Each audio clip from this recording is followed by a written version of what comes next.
સુરતના વરાછા વિસ્તારમાં લારી ગલ્લાવાળા દ્વારા મોટું વિરોધ પ્રદર્શન કરવામાં આવ્યું છે. પોલીસ અને પાલિકા દ્વારા દબાણ કરવામાં આવી રહ્યું હોવાનો આક્ષેપ સાથે પથારી વિક્રેતાઓ મોટી સંખ્યામાં શ્રી તાપી ભવન બહાર એકત્રિત થયા હતા. લારી ગલ્લાવાળાઓ પાલિકાની તંત્ર સામે નારા લગાવી પોતાનો આક્રોશ વ્યક્ત કર્યો હતો. આ દરમિયાન પોલીસ અને પ્રદર્શનકારીઓ વચ્ચે ઘર્ષણ સર્જાતા તણાવભર્યો માહોલ જોવા મળ્યો હતો. વૈષ્ણવજન તો તેને કહીએ જે પીડ પરાઈ જાનાને રે. નમસ્કાર દર્શક મિત્રો, આપ જોઈ રહ્યા છો નવજીવન ન્યૂઝ.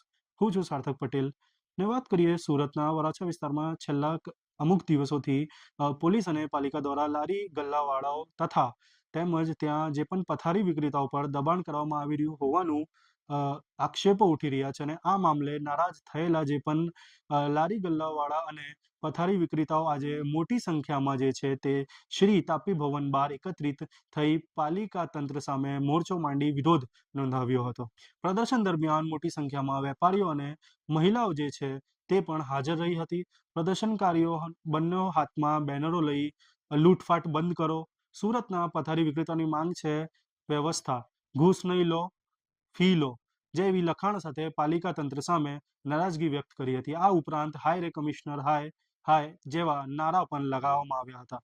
પાલિકા તંત્ર સામે ભારે આક્રોશ વ્યક્ત કરવામાં આવ્યા હતા. લારી ગલ્લાઓ વાળાઓ જે છે એમને કહેવું છે કે વર્ષોથી તેઓ પોતાનું રોજગાર માટે રસ્તા કિનારે લારી ગલ્લાઓ ચલાવી પરિવારનું ગુજરાન ચલાવે છે, પરંતુ હાલમાં પોલીસ અને પાલિકા દ્વારા દબાણ કરીને તેમને હટાવવામાં આવી રહ્યા છે. તેમનું કહેવું છે કે પાલિકા તેમને ત્યાંથી હટાવવા માંગે છે તો પહેલા તેમને યોગ્ય વૈકલ્પિક જગ્યા ફાળવી આપવામાં આવે. વિરોધ દરમિયાન પોલીસ અને પ્રદર્શનકારી વચ્ચે તણાવપૂર્ણ સ્થિતિ પણ સર્જાઈ હતી.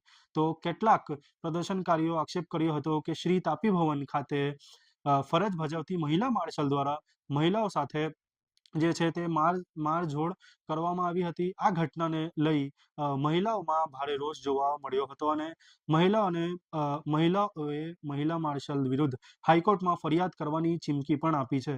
પ્રદર્શન વધુ ઉગ્ર બન્યું ત્યારે પાલિકાના કમિશનરની ગાડી બહાર નીકળતી જોવા મળતા કેટલાક લારીગળા ગાડીની આગળ સૂઈ જઈ વિરોધ નોંધાવતા પણ જોવા મળ્યા હતા, જેના કારણે થોડા જ સમય માટે ત્યાં તણાવભર્યો માહોલ સર્જાયો હતો.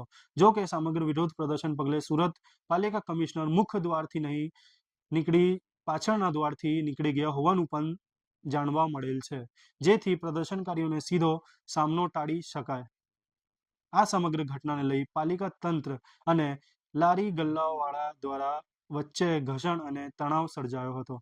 હવે આ મામલે પાલિકા તંત્ર શું નિર્ણય લે છે તે જોવાનું મહત્વનું બની રહેશે. આ મામલે વિરોધ કરનારાએ શું કીધું, આવો સાંભળીએ. મારું નામ જય વ્યાસ, ભારતીય પથ વિક્રેતા મહાસંઘ તરફથી અમે બધા અહીંયા આવ્યા છે જે લારી ગલ્લા પથ્થરના અધિકાર માટે લડી રહ્યું છે.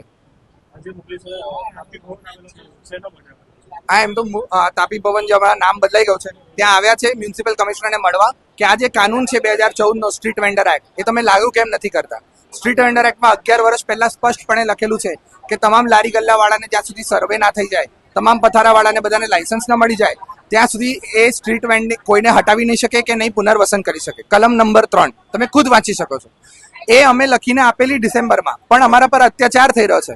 અમને કૂતરાની જેમ ભગાઈને મારી રહ્યા છે, અમારો સામાન લૂંટી રહ્યા છે, પછી અમારાથી જ પૈસા લઈ રહ્યા છે. બેફામ જે મન ફાવે એ ડોક્યુમેન્ટમાં બાહેધરી લઈ રહ્યા છે. આ બધું ઇલીગલ છે. અમે એ રજૂઆત અહીંયા કરીએ છીએ અને અમે કીધું કે અમે ઓન રેકોર્ડ જ વાત કરશું, વિડીયો પર જ વાત કરશું. એ એમને તકલીફ પડી રહી છે. અમારા લોકોને અંદર આવવા નથી દેતા, અમને લોકોને મીટિંગ નથી આપતા. આખો દિવસ અમારો વેડફ્યો. હા મીટિંગ આપીએ છીએ, હા મીટિંગ આપીએ છીએ. 3 જણ પાસે ફરાયા છે, મ્યુનિસિપલ કમિશનરના ઓફિસમાં બેસાડી દીધા અને અમે કીધું કે જો વિડીયો ના કરી શકતા હોય તો તમે અમને લખીને આપો કે વિડીયો ના કરી શકીએ. તો એ લોકો અમારા પર હાવી થઈ ગયા. નહીં, નથી મળવા દેતા. 12:30 થી 1 ની વચ્ચે અમે અહીંયા પહોંચ્યા હતા. અલગ અલગ અધિકારીને ફરાવતા અત્યારે તમે ટાઈમ જોઈ શકો છો, આ 6:15 થયા છે. મારું નામ નેહા પરમાર છે. હું વડોદરા જિલ્લાની ભીમ આર્મીની કાર્યકર્તા છું. જે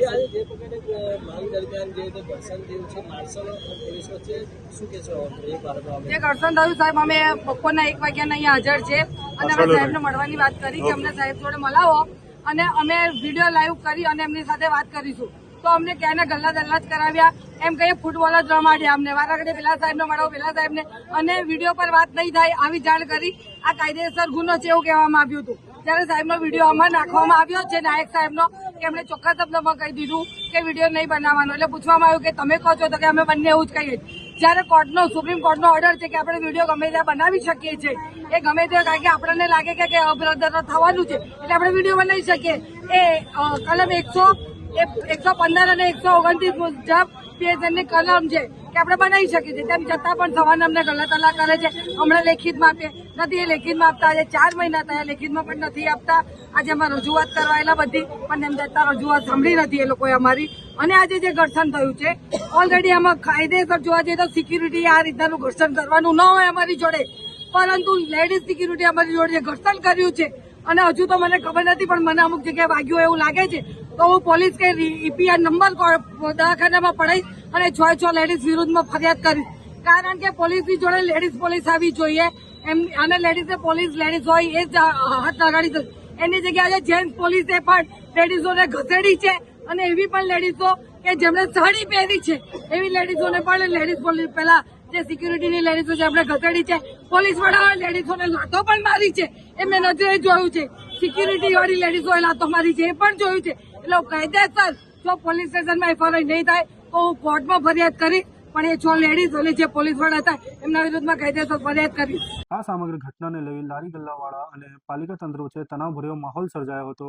લારી ગલ્લાવાળાઓએ સ્પષ્ટ કર્યું છે કે જ્યાં સુધી તેમની માંગણીઓને સંતોષવામાં નહીં આવે ત્યાં સુધી તેઓ વિરોધ ચાલુ રાખશે. હવે આ મામલે પાલિકા તંત્ર શું નિર્ણય લે છે તે લારી ગલ્લાવાળા કોઈક વૈકલ્પિક વ્યવસ્થા કરવામાં આવે છે કે તે જોવાનું મહત્વનું રહેશે. અને બીજી બાજુ એમની માંગણી જે છે તે સ્વીકારવામાં આવશે તે પણ જોવાનું રહ્યું. આવા જ મહત્વના સમાચાર માટે જોતા રહો નવજીવન ન્યૂઝ. સુરતથી સાર્થક પટેલની રિપોર્ટ.